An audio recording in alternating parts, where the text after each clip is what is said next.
عن عبد الله بن مسعود قال قال رسول اللہ صلی اللہ علیہ وسلم، حضرت عبداللہ بن مسعود رضی اللہ تعالی عنہ سے روایت ہے، آپ فرماتے ہیں کہ رسول اللہ صلی اللہ علیہ وسلم نے ارشاد فرمایا، یا معشر الشباب من استطاع منکم الباءۃ فلیتزوج، اے نوجوانوں کی جماعت، تم میں سے جو باءت کی استطاعت کرے تو چاہیے کہ وہ نکاح کرے۔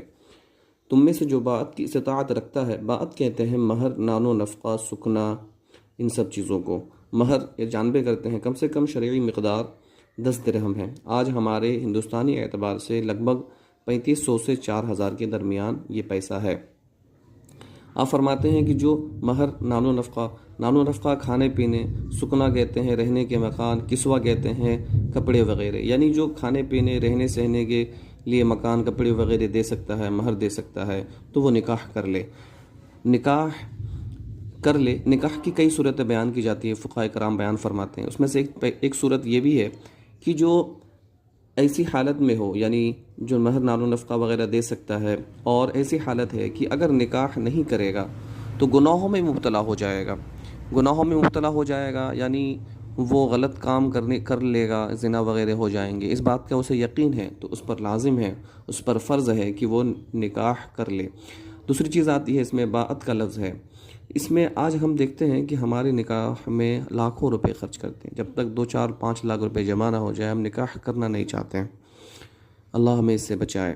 نکاح صرف اور صرف ایجاب و قبول سے ہو جاتا ہے، 2 گواہوں کی موجودگی میں صرف ایجاب و قبول ہو جانے سے نکاح ہو جاتا ہے۔ اس کے علاوہ کے جتنے بھی رسم و رواج ہم نے داخل کر لیے ہیں، یہ اضافی چیزیں ہیں۔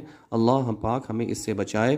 اس سے ہمارے نوجوان گناہوں میں مبتلا ہوتے جا رہے ہیں اور اس کے باوجود نکاح نہیں کرتے ہیں، کیونکہ وہ سمجھتے ہیں کہ جب تک ہم 2-4 لاکھ روپے کما نہ لیں ہم کیسے نکاح کر سکتے ہیں۔ خیر، اللہ اس سے ہمیں بچائے۔ اس کے فوائد اللہ کے نبی صلی اللہ علیہ وسلم بیان فرماتے ہیں کہ فَإِنَّهُ أَغَضُّ لِلْبَصَرِ وَأَحْسَنُ لِلْفَرْجِ، اس لیے کہ یہ نگاہوں کو نیچے کرنے والی ہے اور فرج کی حفاظت کرنے والی ہے۔ یعنی نکاح کرو گے اگر آپ تو نگاہ نیچے ہو جائے گی اور شرمگاہ کی حفاظت ہو جائے گی۔ اس کے فائدے آپ نے بیان فرمائے۔ دوسری چیز آپ بیان فرماتے ہیں کہ جو نکاح کرنے کی استطاعت نہیں رکھتا ہے، وَمَن لَّمْ يَسْتَطِعْ فَعَلَيْهِ بِالصَّوْمِ، تو اسے چاہیے کہ وہ کیا کرے، روزہ رکھے۔ یعنی جو نکاح نہیں کر سکتا ہے تو وہ روزہ رکھے، اس لیے کہ روزہ شہوت کو توڑنے والی ہے۔ روزہ رکھیں گے تو روزہ رکھنے سے شہوت ٹوٹے گا۔ یعنی آپ نے اس حدیث شریف میں یہ بیان فرمایا کہ نکاح کرو، نکاح کا فائدہ کیا ہے، یعنی فرض شرمگاہ کی حفاظت ہوگی، نگاہ کی حفاظت ہوگی، اور اگر نہیں کر سکتے ہو تو اس کا آپ نے علاج فرمایا کہ روزہ رکھو۔ اللہ ہمیں اس حدیث شریف پر عمل کرنے کی توفیق دے۔